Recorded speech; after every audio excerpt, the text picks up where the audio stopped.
Well, hello and welcome to this evening's webinar, AAII and Better Investing Smarter Sentiment Strategies. I want to say, thank you so much for joining us, and we are happy to have you all here. My name is Jennifer Shear, and I'll be your host for tonight. And a few things to go over before we begin. I want to remind all of our webinar viewers that AAII is a nonprofit educational group and is not a financial advisor, and thus is not able to give personal advice. Every investor is different. That's why our goal with each broadcast and article is to educate you on how to make better financial decisions. And we have two wonderful speakers tonight, Wayne Thorp, who is our head of research and analysis at AAII, and Doug Gerlach, who is the president of iClub Central, a subsidiary of Better Investing. And I want to thank them both for being with us here this evening. And be sure to keep an eye on your chat throughout the webinar. We'll be sharing some helpful resources, some links, key insights throughout the event. And then if you have any questions for our speaker during the presentation, please submit them using the question section of your GoToWebinar control panel. And then once our presentation concludes, I'll select a few for Wayne and Doug to answer. And then if your question isn't selected during the broadcast, you can feel free to email us at members@aai.com. And then if you experience any issues with the audio or video of the webinar, please consult the GoToWebinar website for support at gotowebinar.com. I'll also put a helpful link in the chat section later on. And then just a friendly reminder that the presentation is recorded and a replay of the webinar will be sent to all who attended today. And then the recording will also be available at aai.com/webinars and then also on the Better Investing website. And in this presentation, Wayne and Doug will cover a few things such as how to interpret and apply sentiment data using AAII's long-running surveys, stock screens, and our newest sentiment investing dashboard. And then how to track investor interest and behavior with Better Investing's most active list, ticker heat maps, member sentiment tools, and more. And then we'll go over some actionable ways to integrate sentiment data into your current strategy.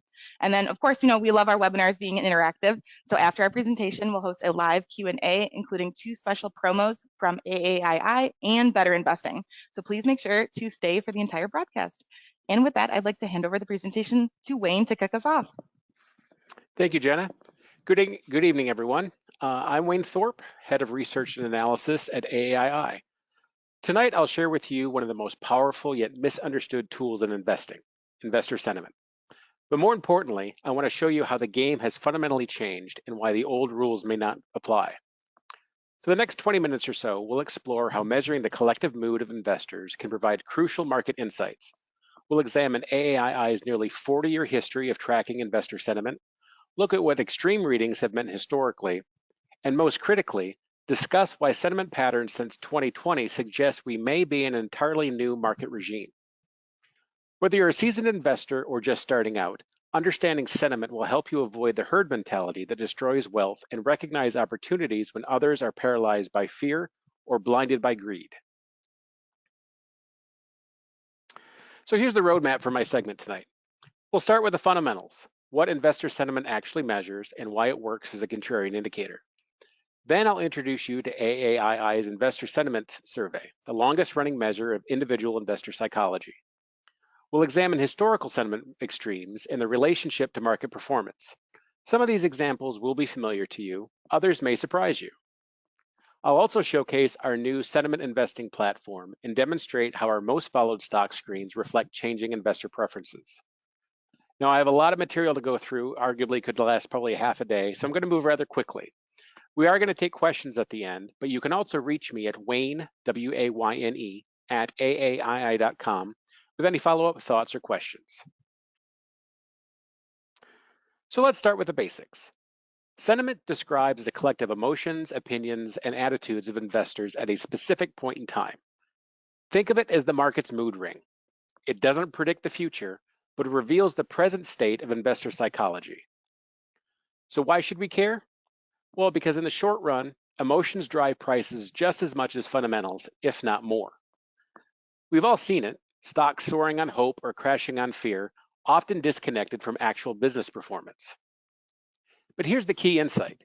If we could forecast sentiment changes, we'd have a tremendous advantage. But that's the catch. Sentiment shifts are only visible in hindsight. By the time we measure extreme optimism or pessimism, the market has already moved. So this begs the question, why track it at all? Because extremes in sentiment often coincide with major market turning points. Not because sentiment drives these returns, but because it reflects the exhaustion of buying or selling pressure. The real value of sentiment data is in prompting reflection. When everyone agrees, it's time to think independently about what could go right or wrong. So this brings us to a crucial distinction. Market sentiment is the sum of all market expectations filtered through experience and emotions. It's backward looking by nature. That means it tells us where we've been, not where we're going. There's no causal relationship between sentiment and market direction. When investors are pessimistic, it's because the market has already fallen. And when they're euphoric, it's because they've already experienced gains. This might seem to make sentiment useless, but it's actually what makes it valuable. When sentiment reaches extremes, it often signals that the fuel driving the current trend is exhausted. The operative word is often. Sentiment isn't a precise timing tool, but a condition that suggests heightened probability of a reversal. And here's where sentiment becomes actionable. History consistently shows that markets tend to move against the majority. This isn't because markets are perverse, it's a simple matter of mathematics and psychology. When bullish sentiment reaches extremes, it typically comes after strong market advances. Investors are fully invested, they're borrowing to invest more, and they're convincing others to buy. However, here's the problem. If everyone who wants to buy already has done so, who's left to push prices higher? As new money dries up, the market stalls. Without fresh waves of buyers, any negative news can trigger a selling spree.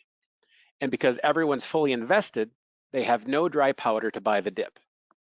So the market rolls over not because sentiment was wrong, but because it was too right. Everyone acted on it already. The flip side is even more powerful. When bearish sentiment reaches extremes, investors have already sold.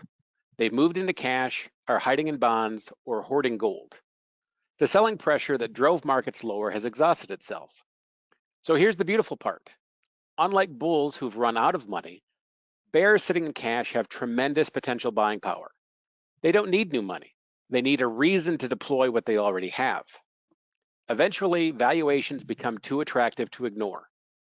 A few brave souls start buying, prices stabilize, and others notice and join in. Before long, all that sideline cash comes flooding back and markets rebound strongly.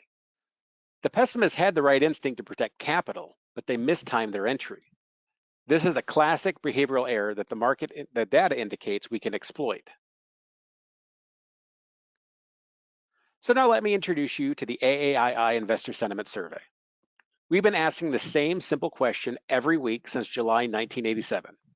What direction do you feel the stock market will be in 6 months? Bullish, bearish, or neutral? Otherwise, up, down, or sideways? That's it. No complex methodology, no adjustments, just raw investor opinion. The 6-month time frame is crucial. It's long enough to filter out the daily noise, but sufficient enough to reflect actionable views. Only AAII members can participate, and it's 1 vote per person per week. The simplicity encourages participation and captures gut reactions rather than overthought analysis. We compile these results every Thursday and publish them on our website as well as in Barron's. Our members aren't professionals trying to sound smart. They're real people sharing honest opinions. That authenticity has made our data particularly valuable for identifying market extremes over nearly 4 decades. Now let's look at the historical boundaries of investor sentiment. Over nearly 2,000 weekly observations, bullish sentiment has averaged 37.6%. This slight bullish bias reflects the market's long-term upward trajectory. The extremes are instructive. Peak bullishness of 75% occurred in January 2000, just months before the dot-com crash. However, Equally telling was November 1990, when only 12% of members were bullish, the lowest reading ever. The Gulf War loomed, recession gripped the economy, and the S&L crisis undermined confidence. Yet this extreme pessimism marked an excellent entry point, with markets gaining 21% over the next year. Bearish sentiment peaked at 70.3% in March 2009, within days of the generational market bottom of the Great Financial Crisis. Its low of 6.8% in August 1987 preceded Black Monday by just 2 months. 2 months later, we got our answer and the market crashed 22% in a single day. These aren't just statistics, they're lessons in mass psychology. When 3/4 of investors are bullish or bearish, the market is primed for reversal. So now I want to take some time examining our sentiment extremes in detail, beginning with January 6, 2000, peak dot-com mania. 3/4 of AAII members were bullish. Everyone was getting rich, or so it seemed. Tax drivers gave stock tips and grandmothers day traded. The S&P 500 closed that week at 1441. 1 year later, down 5%. 2 years later, down 20%. 3 years later, down 40%. The extreme sentiment didn't predict the exact top. That came 2 months later, but it clearly signaled dangerous overconfidence. What's fascinating to me is how long bullishness persisted. Even as the market topped and rolled over, investors remained optimistic for months. They'd been conditioned by years of buying the dip. This time, however, was different, and sentiment told you so. Now the opposite extreme, March 5th, 2009, the darkest days of the global financial crisis. Major banks teetered on collapse, unemployment soared, and the S&P 500 had fallen nearly 60% from its peak. At that time, nearly 7 out of 10 AAII members were bearish. The despair was palpable. The financial system seemed broken beyond repair, yet within days, the market bottomed at 666. 1 year later, the S&P had surged nearly 65%. Those who acted on extreme pessimism or simply held on were richly rewarded. The thing is, though, at the time, it didn't feel like a bottom. It felt like the world was ending. And that's what makes contrarian investing so difficult psychologically.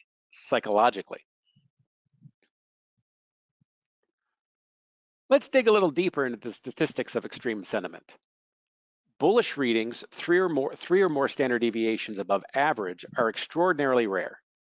In fact, there have only been 5 occurrences in 1,979 observations.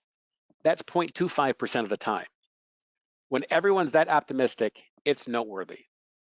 What's the average 1-year return following such extremes? Just 0.6%. Compare that to the market's long-term 12-month rolling average of about 10%. Extreme optimism has consistently preceded subpar returns. More interesting is what happens at the other extreme. When bullishness falls 2 standard deviations below the average, which is essentially extreme pessimism by another name, subsequent returns average 18.1%. The message is clear. History shows that fear creates more opportunity than greed creates risk. But remember the rarity. These aren't signals you can trade monthly or even yearly.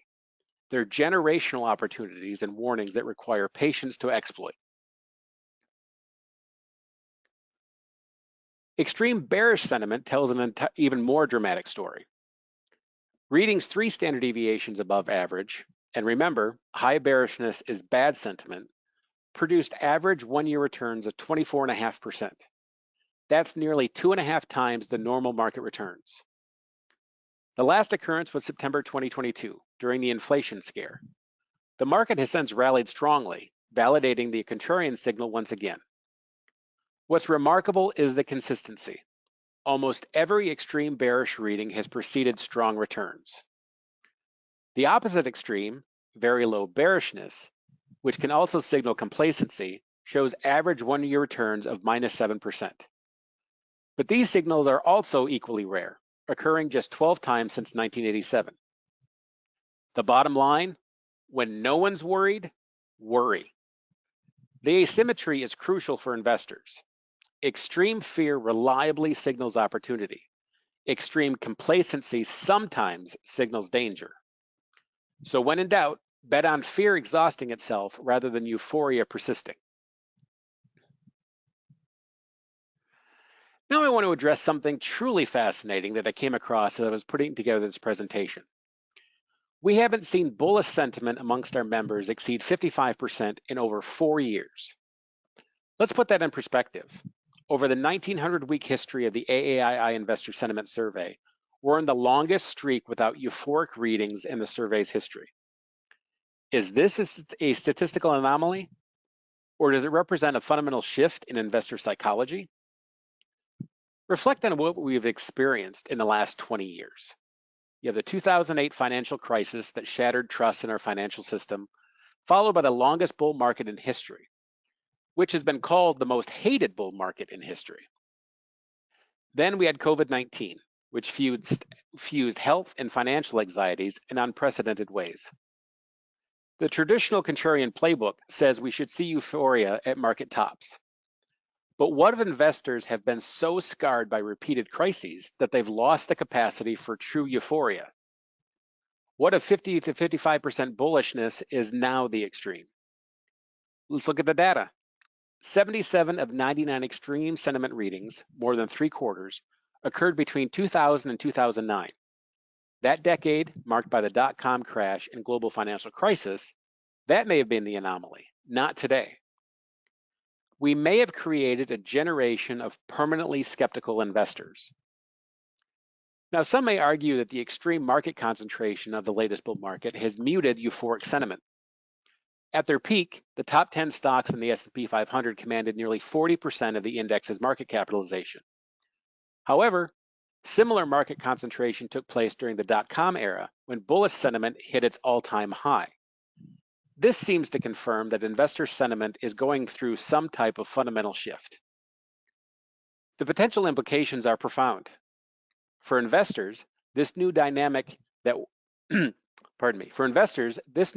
suggests that waiting for traditional sentiment extremes to signal market tops may mean waiting forever. Instead, focus should shift to breadth deterioration, valuation extremes, and signs of fundamental weakness in market leaders. Let's be clear, this doesn't mean that risk has disappeared. Instead, it may suggest that risk may manifest differently than our traditional indicators suggest. The market may have lost its ability to feel euphoria, but it hasn't lost its ability to correct. It will do so just from a state of worry rather than optimism, making the next bear market potentially more psychologically devastating, as it will confirm the fears investors never abandoned. But there's another crucial dynamic at play. This chart reveals something disturbing about modern investor psychology: the vanishing middle ground in the investor sentiment. Since 2020, we've seen extreme pessimism more than double. Bullish readings below 25% have jumped from 9% to 21% of all observations. Meanwhile, that reasonable 35 to 40%, what I call the rational middle, has collapsed by 35%. Investors are increasingly either very bullish or very bearish, with little in between. In my opinion, this isn't just about markets. It reflects our broader polarized society. The same forces driving political and social polarization are affecting how we view investments.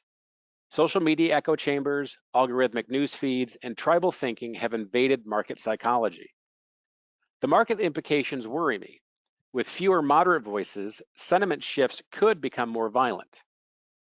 Where there's no middle ground, the swings between fear and greed become extreme. We saw this with the meme stocks, where coordinated moves forced institutional capitulation. And here's my concern. Passive investing now controls 57% of equity assets. Algorithmic trading represents 60 to 75% of volume. When you combine structural momentum with polarized sentiment, you get a recipe for extreme moves that traditional risk models can't predict. This binary thinking, you're either diamond hands or paper hands, bull or bear, risk on or risk off, eliminates the nuance that healthy markets require. The question isn't whether this will cause problems. Instead, when and how severe they'll be. These two phenomena, the skepticism ceiling and sentiment polarization, are interconnected. The inability to feel euphoric doesn't mean investors have found equilibrium. Instead, they're oscillating between moderate optimism and extreme pessimism with no stable middle ground. This creates a paradox for contrarian investors. The traditional sentiment extremes that signal turning points may no longer be applicable. When 50% bullish represents peak optimism and the middle ground has vanished, we need new frameworks for understanding market psychology. Let me share what I think is happening here. We have three converging forces. First, psychological scarring for repeated crises has created something akin to financial PTSD. Investors literally cannot achieve the dopamine response that created past euphoria. Second, structural market changes, passive flows, algorithmic trading, options feedback loops, amplify moves without requiring sentiment extremes. The machines don't need to feel euphoric to push markets higher. Third, information overload and social media have rewired how we process market data.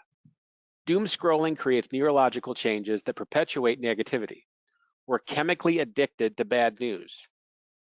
The investment implications are clear. We cannot wait for traditional sentiment extremes to time markets. Instead, we must recognize that in this new regime, moderate readings may represent extremes, and the absence of a signal may itself be the signal.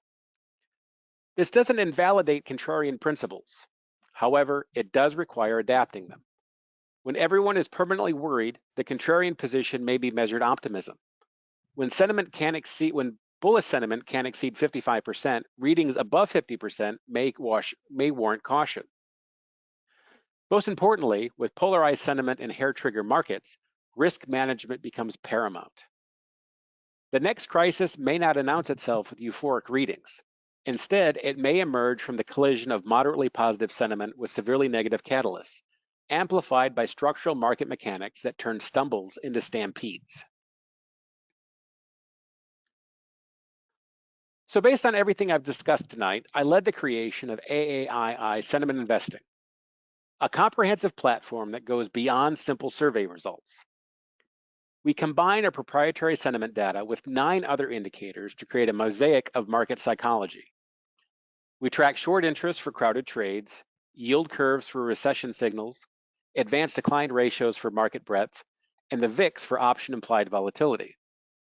We also monitor market momentum through the S&P 500's 50 and 200-day moving averages, as well as valuation using Shiller's CAPE. Each indicator is analyzed using decades of data to identify statistically significant extremes while avoiding data mining. We don't just show you the numbers. We explain what they've historically meant and what probability suggests about future returns. This multi-factor approach addresses the limitations of a single indicator. When multiple measures align at extremes, the signals become much more powerful. Here's our sentiment investing dashboard in action. The contrarian sentiment indicator anchors the analysis. This proprietary model identifies when sentiment reaches statistically significant extremes. Notice how both current readings and historical context are provided. A reading might seem extreme today, but be normal by historical standards. We also track the rate of change in investor sentiment. Sentiment moving quickly from neutral to extremes often carries more weight than sentiment sitting at moderately high levels. For each indicator on the dashboard, we have a Christmas tree color readout showing dark green, light green, white, orange, and red. The colors correspond to the indicator's historical read on future market direction. I also post periodic analyses on the individual indicators to provide insights into their current state in historical context. Then, each Thursday, I write the sentiment insights, synthesizing all these indicators into an overall reading on the stock market. Now, to assist with that, I've been testing a super indicator that combines these varied measures into a single probability-weighted signal. So far, my testing shows promising results, but this is still a work in progress. The goal of sentiment investing isn't to time the market perfectly. It's intended to identify when probabilities shift in your favor. When multiple indicators flash extremes, it may be time to act contrary to the crowd. If you want to learn more about AAII Sentiment Investing, we're planning a free online open house in early August, so stay tuned. Beyond weekly investor sentiment, each month AAII members can also vote their actual portfolio allocations. This demonstrates what investors actually do with their money, not just what they claim. Over the survey's history, the average AAII member holds about 62% in cash, 62% in stocks, 16% in bonds, and 22% in cash. These allocations fluctuate in response to market conditions and sentiment. The historical data trend shows that when stock allocations drop below 55% or rise above 70%, pay attention. The survey's data goes back to November 1987, capturing allocation shifts through multiple market cycles and black swan events. We've seen stock allocations as low as 41% in March 2009 and as high as 77% during the dot-com bubble. Both extremes marked major market turning points. What's fascinating is how slowly allocations change. Even as sentiment swings wildly, most investors make gradual portfolio adjustments. This inertia creates an opportunity for those willing to act decisively at extremes. In the coming weeks, I plan to integrate our asset allocation data into the sentiment investing dashboard based on my analysis of its contrarian properties. Now, this statistical analysis of asset allocation and market data reveals an uncomfortable truth. Individual investors consistently buy high and sell low. Stock allocations show a positive 49% correlation with market performance. This means investors add to stocks after they've risen and reduce after they've fallen. The pattern is depressingly consistent. After market drops exceeding 5%, investors reduce stock allocations by 0.33% the following month. But after rallies above 5%, they increase by slightly over 1%. They're literally doing the opposite of buy low, sell high. Furthermore, fear periods last twice as long as greed periods, averaging 11 months versus 5. This asymmetry compounds the damage. Investors often stay defensive for too long during recoveries, while jumping in too late during advances. The evidence isn't encouraging. At every market bottom, such as 2009 and March 2020, individual investors held minimum stock allocations. They panic sold precisely when they should have been buying. This behavioral pattern is so reliable that it's become a contrarian indicator itself, which is one of the reasons we're adding it to our sentiment investing platform. Lastly, I want to present another window into investor sentiment, the stock selection strategies which attract investor attention. Our Stock Ideas platform tracks 50 quantitative stock screens based on proven methodologies. The ones investors favor reveal their current biases. O'Shaughnessy's Tiny Titans and Small Cap Growth and Value screens top the list. They're micro and small cap value screens that also use momentum. Now, their popularity is probably driven to some extent by the two strategies' performance. Both rank among the top 5 since inception performance, spanning over 25 years. Past performance doesn't predict future results, but it certainly impacts investor interest. This data also offers a window into the investment styles preferred by investors. While AAII tends to lean into value-oriented approaches, the results in this table indicate that members tend to favor growth and momentum strategies when it comes to stock selection. However, like all good investors, our members do follow a range of strategies. And as you can see, there is a strong following of value strategies such as Buffettology and Graham as well. So now let me leave you with the most important takeaway from my segment tonight.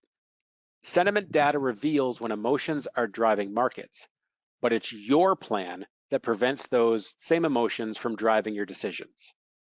We've seen how investor sentiment, especially at extremes, offers valuable insights into potential market turning points. We've proven that investors consistently buy high and sell low, destroying wealth through emotional reactions. But here's the critical insight. Knowing about these behavioral biases isn't enough.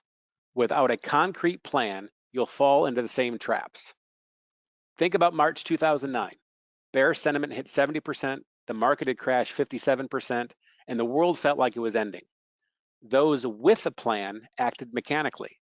In many cases, that meant standing pat while the rest of the world was panic selling. They didn't need courage, They needed compliance with their own predetermined rules. Those without a plan were likely making decisions based on emotion, specifically fear, waiting for things to feel better. By then, the opportunity had passed. They sold low and missed the explosive rebound. Your plan should outline when and when not to act. The specifics matter less than having them written down before emotions cloud your judgment. Remember, sentiment data is a tool, not a crystal ball. It works best when combined with other indicators, such as valuation, technical, and fundamental analysis. But most importantly, it works when you have a plan that transforms emotional markets into mechanical opportunities. In today's new regime of perpetual skepticism and polarized sentiment, having a plan isn't just helpful, it's more essential than ever. So write it down, test it historically, and then follow it religiously. Being contrarian isn't about courage, it's about process. When everyone else is losing their heads to fear or greed, your plan keeps you grounded. That's how you avoid herd mentality and build wealth while others destroy it through emotional decisions. So that concludes my segment of tonight's webinar, and we're going to bring in Doug from Better Investing. So thank you very much.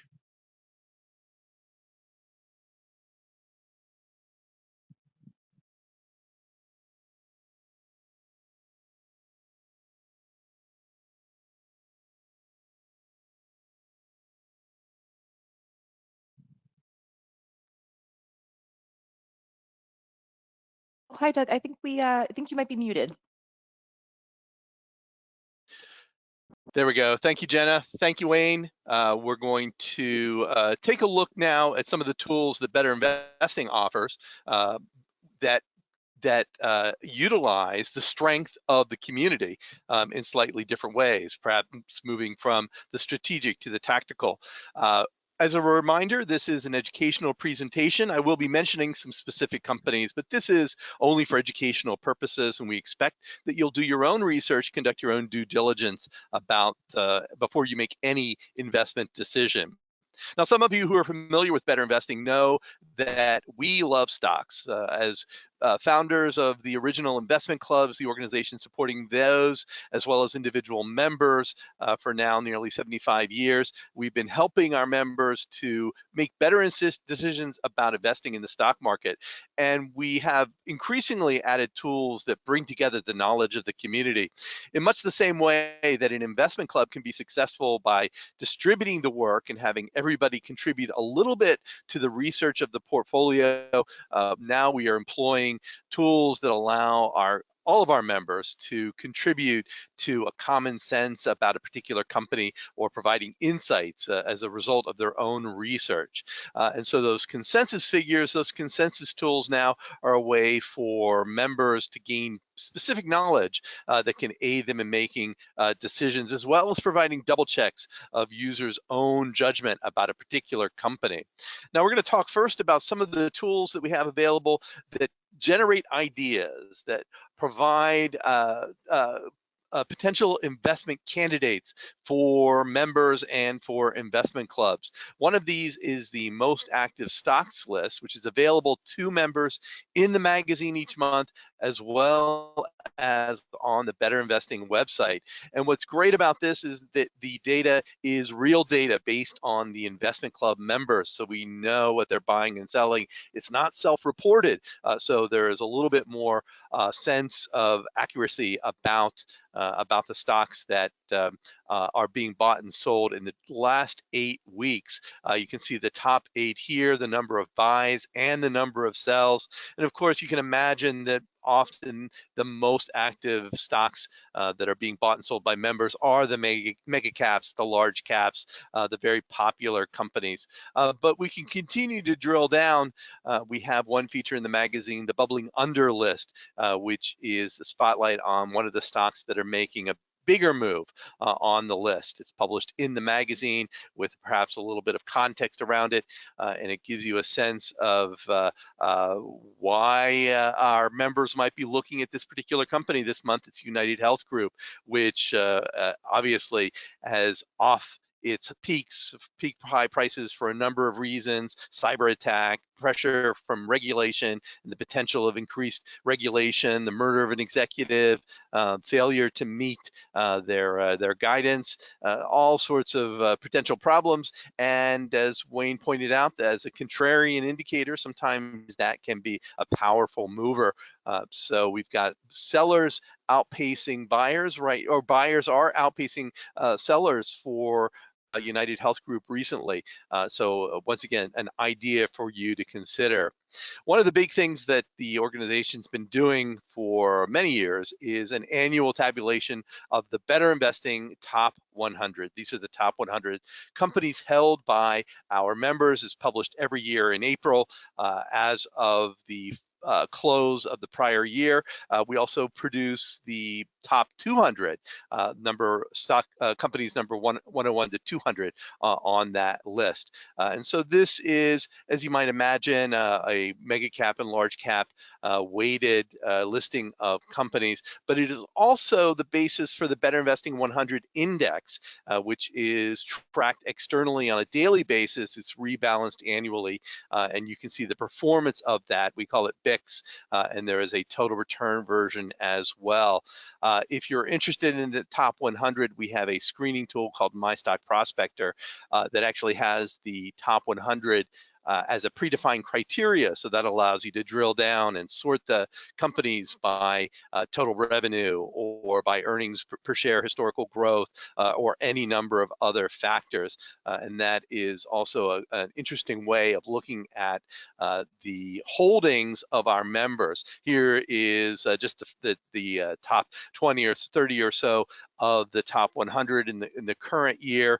So you can see a lot of familiar names. No surprise, Apple is at the top of the list, followed by Amazon, Nvidia, Alphabet, and Microsoft. But as you scroll down, you might be surprised at some of the companies. Some of them are more contrarian, perhaps, and some more defensive now. But again, remember that these are holdings of clubs, some of which are 40, 50 years old. So they have established portfolios where they're not necessarily going to unload these mega caps. They're in it for the long term, and they're going to sit and hold throughout whatever the market has to throw at them. Here's a graph of the Better Investing 100 Total Return Index for the last year. And so you can see that it reflects the broader moves of the S&P 500. Over time, it tends to perform close to the S&P 500 equal weight index. The BIX index is an equal weight index in that each company is 1% of the index as of the time of the reconstitution at the beginning of every year. But you can find this on the Selective.com website and track it over time, look at it in various incarnations and performance periods, and the index composition is also available. Now, we have a variety of educational presentations that we offer that provide member and volunteer supported ideas for further research. We present a monthly online chat webinar series called Ticker Talk, where we're talking about stocks. And each of those presentations, we have allow the panelists to offer 5 stock ideas in 5 minutes. So make your case, tell your pick, give the ticker symbol, tell why you like it, and then we're on to the next one. And those picks are archived on the Better Investing website. We have an area called Stock Ideas.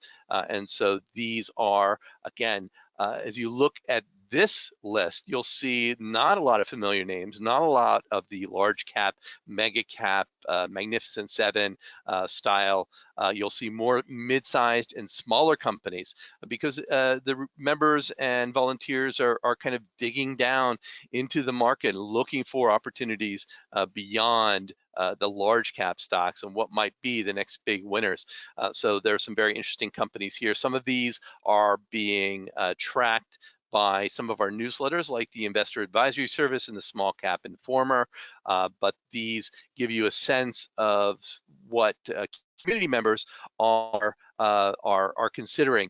And what's interesting about all of these community-driven stock ideas is that often you'll get the same people coming up with the same brilliant ideas. The same stock will be in the newsletter, and it's gotten picked up by others who haven't seen the newsletter, but they're doing the screening using the same criteria. This is the value of having a common approach where you can contribute to the community with your research, and it will be highly valued by other members. Along those same lines, we have a feature called First Cut Stock Reports. These are multi-page research reports that are created by Better Investing volunteers and members. There's a template provided so that each of the contributors can detail why they made the decisions they made about selected growth rates and PE ratios and other judgment items, as well as that completed stock selection guide. If you remember from last month, I reviewed the stock selection guide and our online tool. This is a company analysis system that helps you understand the fundamentals of a particular company, evaluate the growth, the quality, and the valuation. So a completed stock selection guide is included with each of these first cuts. So again, this is useful both in finding potential investment ideas, learning how to go about conducting completing a stock selection guide, comparing your completed stock selection guide to that of someone who may be a little more experienced. Here is a roster of some of the recent submissions that have come in from volunteers and members. So again, you'll see here, Costco is certainly part of the top 100, but some of the other companies a little less well-known perhaps, and that gives you a sense of how to find opportunities in the market when we look at the perhaps high valuation of the S&P 500 right now. Investors who are looking at smaller mid-sized stocks are often able to find opportunities at not excessive PE ratios. So the first cut reports, as I mentioned, 5 or 6 pages. They follow a consistent template. They are edited for clarity and perhaps for content, and then that completed stock selection guide. And you can see the graph there for, this is for Costco, where sales, the green line, pre-tax profit, the magenta line, and earnings per share, the blue line, as well as the annual high and low prices as represented by the price bars, all moving up, all pretty consistent. Why this is a valued company that perhaps gains a little bit of premium in the market because of that consistency and level of quality. Now, another feature that we have is the ticker heat map, which details the most popular 100 companies studied in the last 90 days by members using our SSGPlus online stock selection tool. So as heat maps work, the size of the boxes represent the number of times the study's been created relative to all other companies in the last 90 days, and the color of the box indicates the relative favorability. Green for more positive, red for more negative. They're not buy-sell signals, but it's just an indicator of how the community is viewing a company at the current time, found in the SSG tools. So here is an example of it. It's broken out by sector, so technology stocks, healthcare, industrials, financial services, consumer cyclical, consumer defensive, communication, basic energy, and utility. The energy and utility stocks don't fit our model very well, so we don't see them being analyzed in the tool quite as frequently as some other companies. So down in the bottom corner, you'll see just a couple of those ideas. So as I described, the size of the box indicates how many people are looking at that company. So in the top left, NVIDIA is getting a lot of attention these days. And so over the last 90 days, so that's up there. It's not as dark green as some of the other companies, which indicates that the consensus is not nearly as favorable. Apple is not very favorable at all in that reddish color in this case. If we click on a company up here in the healthcare sector, Addus Healthcare, it'll pop up a little descriptor that will give you more about that particular company. So 582 studies have been created for this company.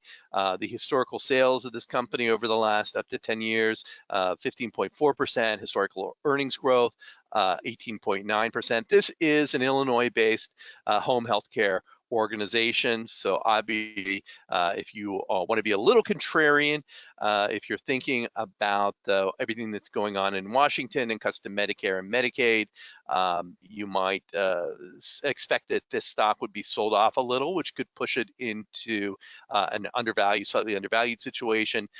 But it's food for thought, certainly, and that ticker heat map is certainly someplace that you can go when you're searching for ideas and you want to know what the community is looking at right now using the stock selection guide.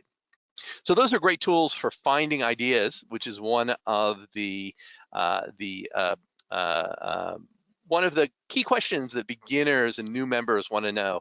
Where do I find good companies? Every time I look at the most popular meme stocks in the stock selection guide, it doesn't give me a favorable output.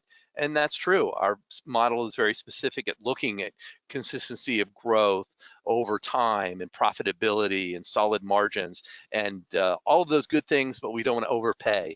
That's a relatively few number of stocks at any point in time in the marketplace.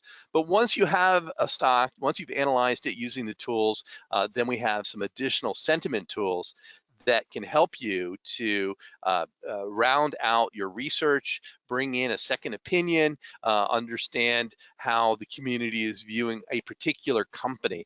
In specific, we have the member sentiment tool is part of SSGPlus, which aggregates the judgment and forecast for some different projections that members utilize when they're doing a stock study, such as projected sales and earnings growth rates, and the projected or expected high and low PE ratios, projected earnings, what's the range in the next 5 years, the percentage payout, it might be changing for a company that has capital and is increasing their dividend, and what the bottom line projected total return is for a company as it meets your selected growth rates and reaches your determined PE ratios. So the tool has means and medians, it has values with histograms, it has automatic outlier removal, and it will show you a table of all the studies of the last 90 days. So that's a lot, but let me show you what it looks like here.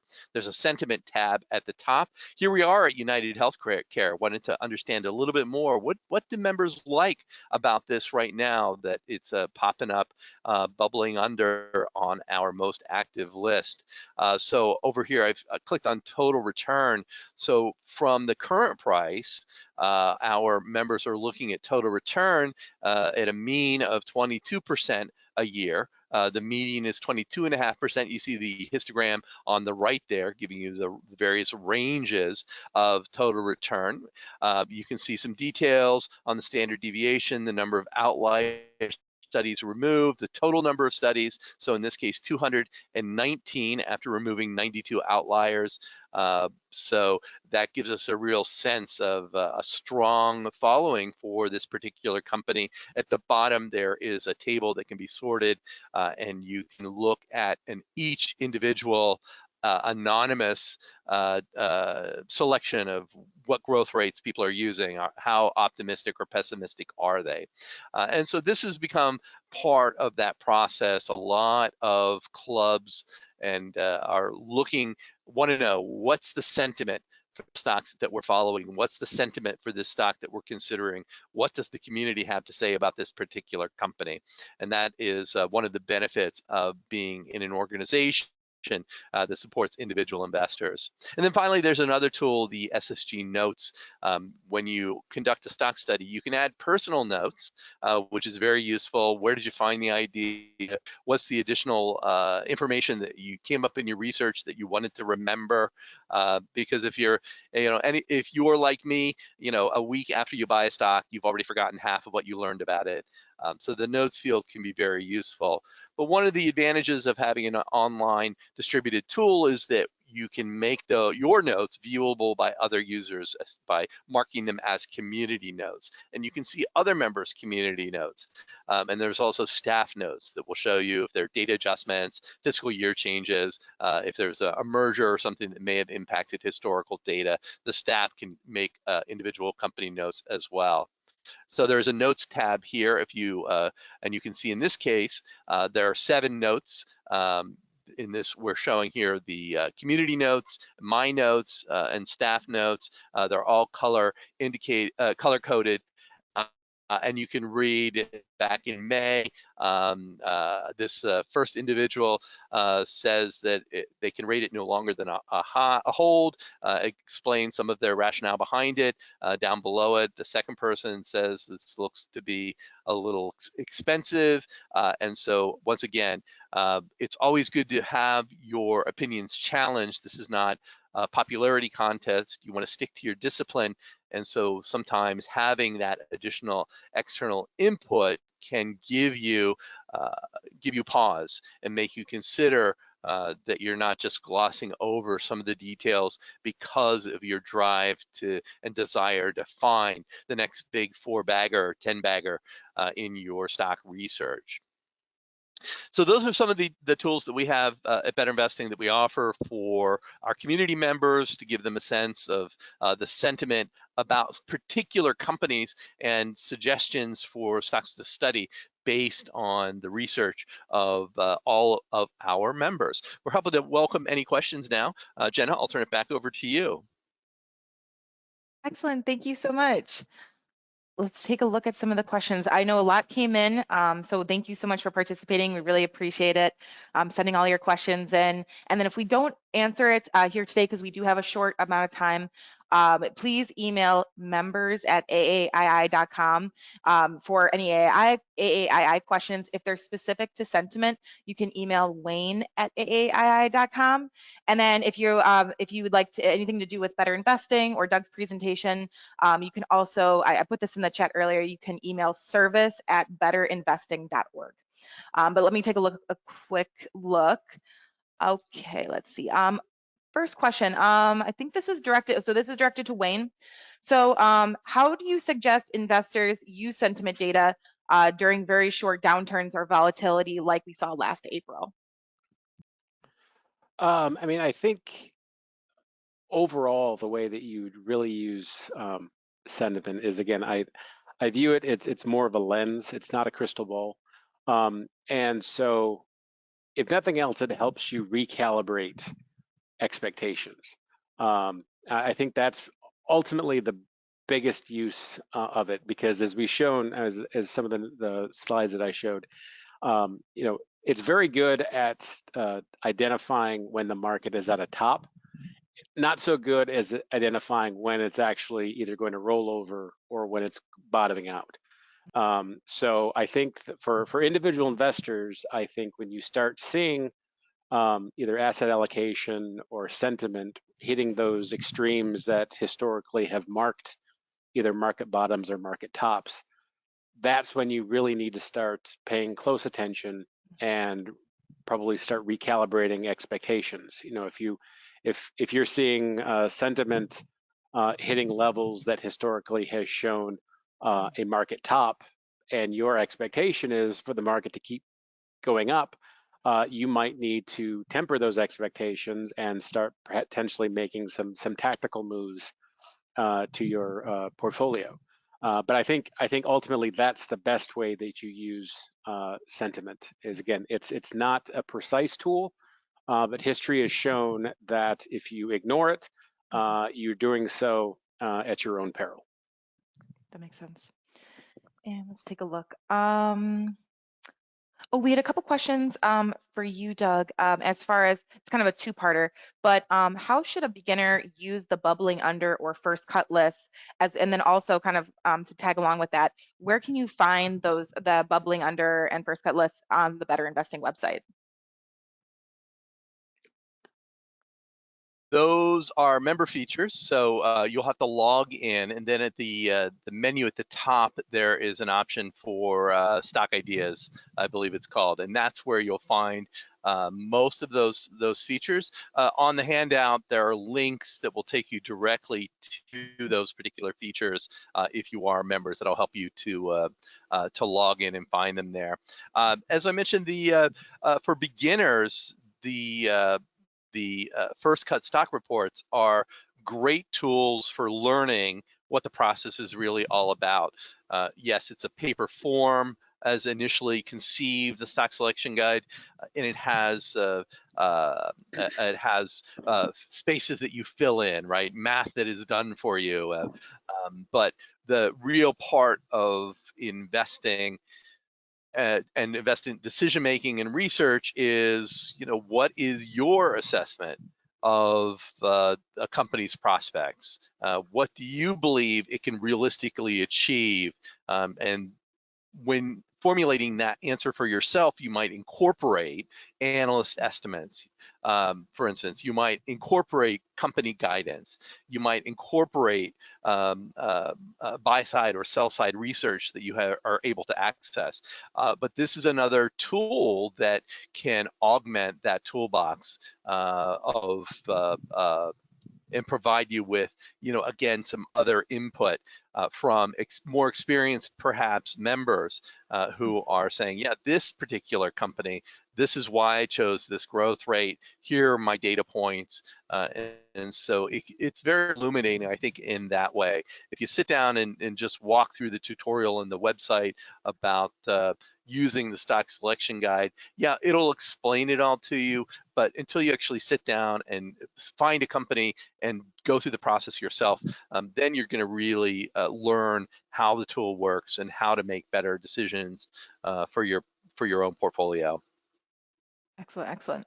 And speaking of tools, this is directed to Wayne. You talked about, and you showed the stock ideas and screens that we have. How often are those rebalanced, and then how often are they updated on our website? Our stock screens are run daily with end of day data. The vast majority of our screens are based on fundamental data, which at most is probably being updated on a quarterly basis. So there's probably, if it's a purely quote unquote fundamental screen, even though there's the potential for those screen results to be changing on a daily basis, they're probably not seeing much change on more than a quarterly basis. Now, if it's more momentum oriented or price driven, that could be changing, high turnover rather quickly, depending on, especially on the direction of the market or the speed at which it's moving. But I mean, overarching, these screens are run nightly with that day's data, close of day data. And so there's the potential for these lists to be turning over on a daily basis. And like from our historical backtesting standpoint, we assume equal weighted shares as well. It's not one share; they're equally proportional. But we also assume that we're investing in all of them. So if a screen has one passing stock, then all of our eggs are in that basket. If there's 100 stocks, then it's equally invested in all 100. So that's our methodology. Excellent. Thank you for answering that. And so we have a couple similar questions. So I wanted to, I think Doug and Wayne probably have some comments on. So we'll start with Wayne, and then Doug, you can also comment. But a lot of people are saying, market sentiment seems like market timing. Am I missing something? Isn't that a bad way to invest? So can we give some insight on that? I mean, I wholeheartedly agree. Me personally and AAII as an organization, I think market timing is not the way to go. And so, yes, if you look at sentiment, you could consider it a market timing tool. Again, I think going back to the question that was asked initially and the answer that I got, I don't view this as a tool to time the market. I think it's a tool that helps you potentially modify your expectations for where the market is going. And I think, those are very important distinctions. Again, if, obviously past performance is no guarantee of future performance, but it's happened enough times that if you are seeing either asset allocation or sentiment hitting an extreme, it's definitely a time to start paying attention and potentially be recalibrating your expectations. So that's so if you are, if you say, okay, stock allocations has risen above 70% and you sell based on that, that is market timing. And I think more often than not, it's not going to be a successful trade. But alternatively, if you see stock allocations rising above 70%, it might be a time to make some strategic allocations of your portfolio. Maybe, scale down your allocation to stocks, either move to bonds or build up your cash reserves. And then if there is a market correction, then you do have that dry powder to redeploy and to buy the dip. I would add, I agree with Wayne. When we look at the history of investment clubs, which is our big one of our big membership cores, we going back 50, 60, 75 years, some of the clubs tell us they were most successful because during some extended bear markets, they kept meeting every month and they kept putting money into the market, and they kept finding that there were a lot of buy opportunities. And so those bear markets, those times when the market was very pessimistic, when investors were not buying, provided opportunities, and that allowed them then, when the market recovered, to see outsized returns. Certainly one of better investing's principles is to invest regularly, but I don't think that means that you have to invest every day, every week, every month, every quarter. What does investing regularly mean? I like to think of and we certainly don't counsel, I don't counsel clubs and investors to sit on cash, right? To build up your cash balance and wait for the opportunities, but to constantly be on the lookout for opportunities during every market cycle. No matter if the market is the market's high, the S&P 500 has reached new highs, all-time highs right now, but the S&P small cap 600 is down for the year. So that means maybe if we look mid-markets, mid caps, small, we might be able to find opportunities there. And I like to think of it as making micro adjustments. We're not, instead of investing every 2 or 3 months when we collect capital in our club and we have enough that justifies making a purchase, maybe we wait, or we look at other companies that have better opportunities than the large caps that the rest of the market is gravitating towards, or vice versa is negative towards. And I think there's a certain amount of education that you gain from the experience of investing through different market cycles, and learning that when, as Warren Buffett said, if we invest when everyone else is fearful, we're actually going to be smarter and come out ahead of the game. So if sentiment helps you to give you some sort of a foundational base that says the rest of the market is really negative right now, this bear market looks unavoidable, or we're in it, that this is a time for us to be really looking for opportunities in equities, then I think that's a big bonus, and that is what pushes AAII and Better Investing members a little bit in front of the rest of the herd, because of that ability to assimilate that the psychological moves of the market and react to them in a way that is not self-defeating, like so many of the other meme stock investors are doing out there. Exactly. And before we kind of wrap up, I know we're getting a little long, so I want to be cognizant of everyone's time. I did, and then we're also going to share a couple special offers and things. I've been putting things in the chat, but I want to reiterate some of those before we sign off. I'd like to give Doug and Wayne a moment for some closing thoughts. Wayne, do you want to start us off? Well, I would just say, Doug, fabulous presentation. I like this. I think this was a very complimentary presentation. My side was more of a macro level type presentation, but I really liked, being able to see at the more individual stock level and seeing individual investor sentiment at that. So I thought I thought these were very good complementary pieces. History has shown that looking at sentiment asset allocation is an excellent way to get a read on the overall markets. Either is it topping, is it bottoming? Not from a market timing standpoint, but again, that ability to recalibrate your expectations and make, to steal from Doug, sort of make those micro adjustments accordingly. So I think that's overarching the most important aspect of analyzing asset allocation, investor sentiment. But also, like in anything in investing, there's no one single silver bullet. So you need to look at it from, I like to use the term a mosaic standpoint, is, you want to look at sentiment within the context of, either market fundamentals. I mean, if you're a technical investor, you might be looking at breadth indicators, momentum indicators, things like that.